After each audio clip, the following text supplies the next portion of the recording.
안녕하세요. 오늘의 역사 코너입니다. 7월 24일, 오늘은 과거에 어떤 중요한 순간들이 있었을까요? 보내주신 자료들을 바탕으로 해서 한국사와 세계사 속 이날의 의미를 한번 깊이 파고들어 보겠습니다. 보니까 격동적인 사건부터 위대한 탐험까지 정말 흥미로운 자료들이 많네요. 네, 저도 자료들을 보면서 이 하루에 정말 다양한 시대와 장소의 사건들이 겹쳐 있구나 그런 생각을 했습니다. 특히 그 조선 말기 기록하고 또 20세기 격변기의 자료들이 아주 인상 깊더라고요. 이 사건들이 서로 어떻게 연결되고 또 오늘 우리에게 어떤 질문을 던지는지 함께 살펴보면 좋겠습니다. 좋습니다. 그럼 먼저 1894년 7월 24일 조선으로 가보죠.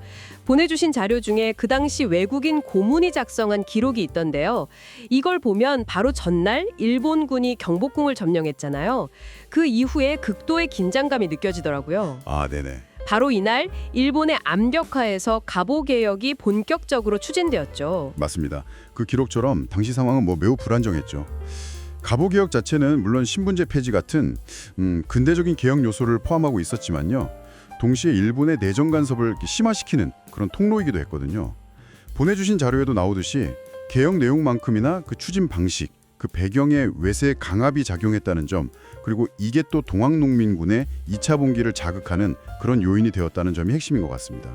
그 양면성이 중요하군요. 네, 그렇죠. 자, 시간이 흘러서 1950년 7월 24일입니다.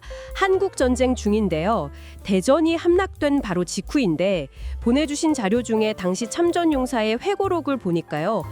와, 정말 필사적으로 낙동강 방어선을 구축하려고 했던 모습이 아주 생생하게 그려져 있더라고요. 이라는 게 전쟁 초기의 그 절대적인 열세를 만회하고 반격의 기틀을 마련하는 마지막 보루였죠.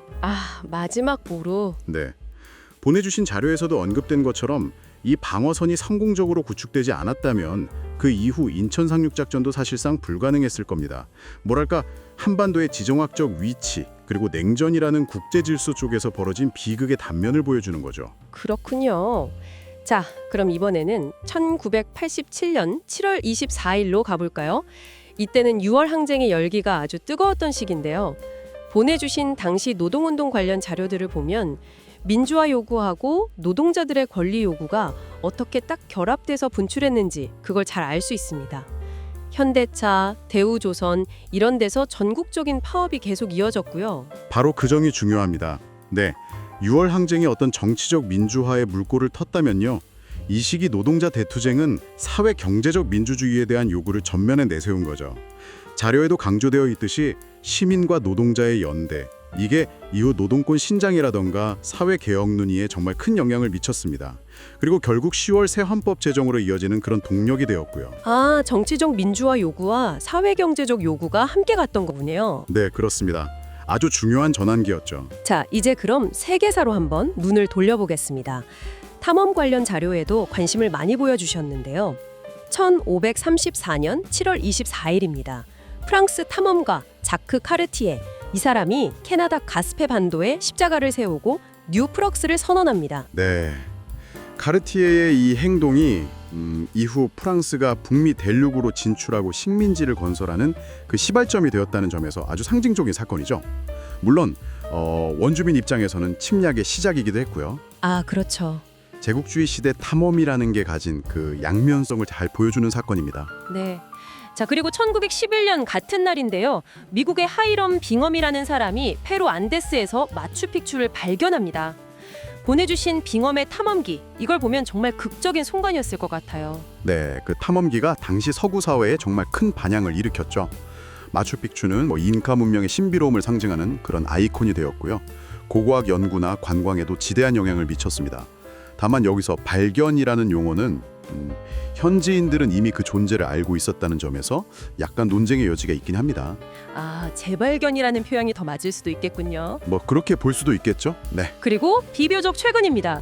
1969년 7월 24일 인류 최초로 달에 다녀왔던 아폴로 11호 우주비행사들이 지구로 무사히 귀환한 날입니다. 보내주신 당시 신문 기사 스크랩 보니까요. 와, 전 세계적인 흥분과 환호가 막 느껴져요. 그렇습니다. 아폴로 11호의 귀환, 이건 뭐 인류가 우주라는 미지의 영역에 도달했다는 그 과학기술의 쾌거이자 동시에 냉전시대 미국과 소련의 체제 경쟁 속에서 미국의 어떤 승리를 상징하는 그런 사건이었죠.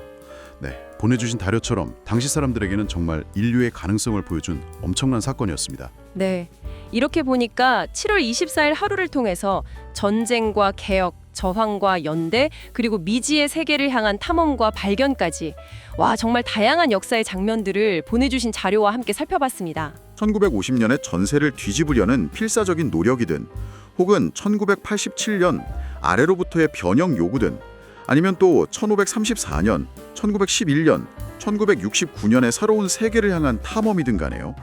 전부 기존의 질서나 한계를 넘어서려는 그런 시도들이었잖아요. 이 기록들을 보시면서 이 변화의 동력은 뭐였을까? 그리고 그 결과가 각 시대와 사회에 어떤 다른 영향을 미쳤을까? 이런 걸 한번 비교해 보시는 건 어떨까 싶습니다. 네, 그런 질문들을 계속 이어서 생각해 보는 것도 의미 있을 것 같습니다.